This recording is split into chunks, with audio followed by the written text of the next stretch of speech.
Bonjour, vous regardez Tesla Geek.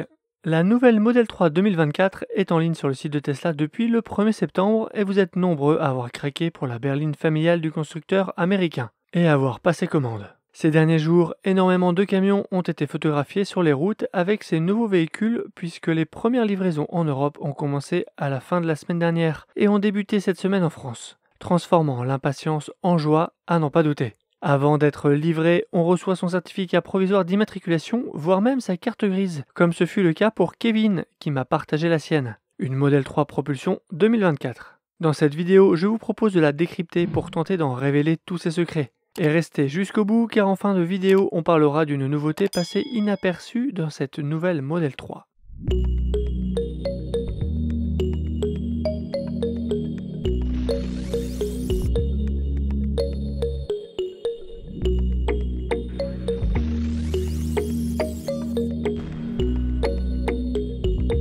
Sur la carte grise, il y a des données qui sautent aux yeux, comme par exemple la puissance fiscale, puisqu'elle est souvent demandée par l'assurance et entre souvent dans le calcul de remboursement de frais kilométriques. Sur la Model 3 2024, pas de changement par rapport à 2023. La propulsion est à 6 chevaux fiscaux et la grande autonomie à 11. Une donnée que j'aime bien regarder, c'est le poids à vide national, le poids du véhicule sorti d'usine. Il est de 1761 kg pour la propulsion 2024, contre 1760 kg pour les propulsions 2023 et 2022. Soit seulement 1 kg de plus sur la balance.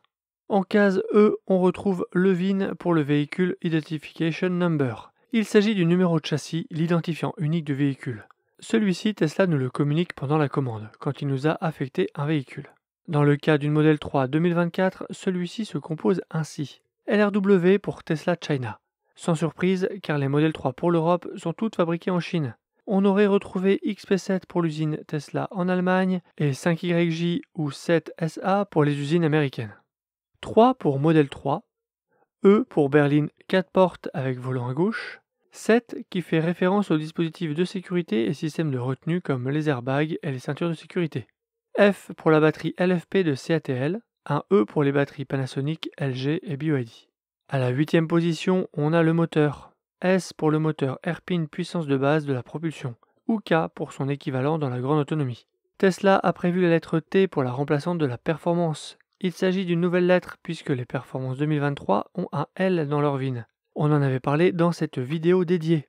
En 9e position, on a un caractère de contrôle qui est calculé avec l'ensemble du VIN pour vérifier que celui-ci est correct. Puis R pour le millésime 2024, P pour 2023, S pour 2025, je rajouterai N pour 2022 et M pour 2021. Visiblement, le O et le Q ont été sautés, sans doute pour ne pas les confondre avec le 0. C pour l'usine de Shanghai et enfin une séquence de 6 chiffres pour un numéro de série. Grâce au VIN, on a quelques informations, moteur et batterie, mais surtout lieu de fabrication et millésime. Au final, on n'apprend pas grand-chose. C'est surtout dans la case D2 qu'il y a des informations intéressantes. Sur la propulsion, on a ceci. 003 H 6L RB QB 1S 5T1.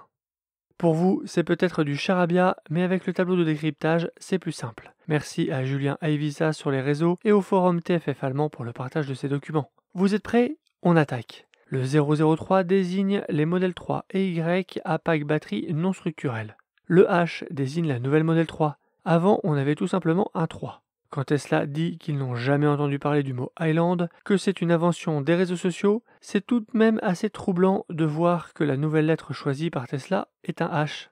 Ensuite, on a un code pour identifier la batterie. 5L pour le pack LG 79 kWh de la grande autonomie ou 6L pour le pack CATL LFP 60 kWh de la propulsion. Ensuite, on a 3 lettres pour la motorisation. D'abord un R comme rear, arrière pour les propulsions, ou un D pour dual motor pour les transmissions intégrales. Puis B pour le niveau de puissance de base et le P pour le niveau de puissance performance. Enfin une lettre Q, Z ou V pour indiquer la génération de moteur, deuxième, troisième ou quatrième génération. Vient ensuite les impadices de la performance avec un P minuscule ou la version de base avec un B minuscule. En 7e position, on trouve la montre de pneus. 1 et 2 concernent la Model 3, 3 et 4 concernent le modèle Y. S5 en 8e position désigne 5 places, et en dernière position, on a la capacité de remorquage. Ce tableau nous permet d'affirmer que la Model 3 de Kevin est une Model 3 Highland à pack conventionnel CATL LFP 60 kWh équipée d'un unique moteur de puissance de base de deuxième génération. Ce moteur fait 208 kW soit 280 chevaux.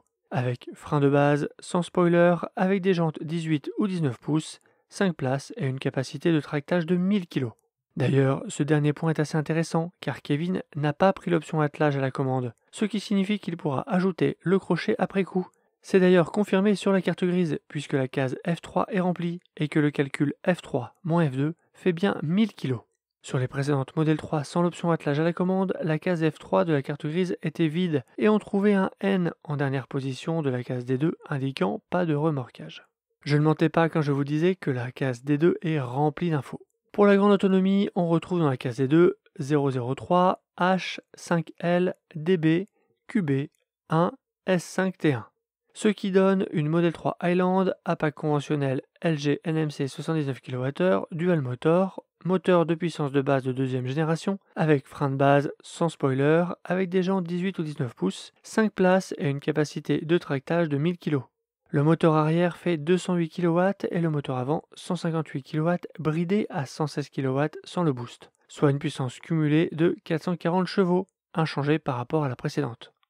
Dans cet autre tableau, on retrouve comment Tesla s'autorise à combiner telle ou telle caractéristique pour composer ces versions de véhicules. À droite, avec le H, on a la partie consacrée à la Highland. Dans la première colonne, avec la batterie 6L et le R de moteur arrière, on a la description de la propulsion. Et juste à côté, avec la batterie 5L et le D de dual motor et le B de puissance de base, on a la grande autonomie. On n'a donc pas encore de combinaison déclarée pour la remplaçante de la performance, mais je suis pas inquiet, ça viendra. Remarquez que ces deux versions ont systématiquement la possibilité de tracter. Une preuve de plus, s'il en fallait, que cette faculté est d'origine, qu'il suffit de faire installer le crochet pour cette Highland. Une question qui revient souvent, pourquoi en case P2, je n'ai que 88 kW au lieu des 208 kW environ 280 chevaux de puissance max dont je parle depuis tout à l'heure? La réponse est simple, la case P2 n'est pas la puissance max, mais la puissance net max. Et le net a son importance car cette puissance se mesure sur un effort continu de 30 minutes. Le moteur chauffe et la batterie aussi. Elle se vide et donc, sur 30 minutes à fond, la puissance est de 88 kW. Mais rassurez-vous, lorsque vous enfoncerez la pédale d'accélérateur pour un dépassement ou une sortie de péage, vous aurez bien les 280 chevaux. On termine avec la petite info bonus. Sur cette vidéo de présentation de la Model 3 sur le site officiel, on voit une famille qui voyage avec deux enfants à l'arrière, qui profitent de l'écran arrière, sûrement pour regarder un film. Vous ne remarquez rien? Ils ont tous les deux un casque sans fil sur les oreilles. Tesla travaillerait sur une compatibilité Bluetooth pour diffuser le son des vidéos de l'écran arrière sur des casques sans fil. Si vous recherchez des accessoires pour votre Model 3 Highland, j'ai référencé sur mon site teslageek.fr tous ceux que j'ai trouvés. Principalement des tapis tout temps pour l'intérieur et les coffres, des accessoires de protection intérieure contre les coups de pied et des produits universels. Je compléterai cette sélection dès que je trouverai d'autres produits spécifiques à la Model 3 Highland, alors allez y faire un tour. Sur mon site, il y a aussi des bons plans et une checklist pour votre livraison. Abonnez-vous pour ne pas rater mes prochaines vidéos et je vous dis à bientôt pour une prochaine vidéo. Si tu as aimé cette vidéo ou que tu veux soutenir la chaîne, mets un like. Tu peux t'abonner pour recevoir les notifications de mes prochaines vidéos et aider la chaîne à être mieux référencée. N'hésite pas à donner ton avis en commentaire. À bientôt!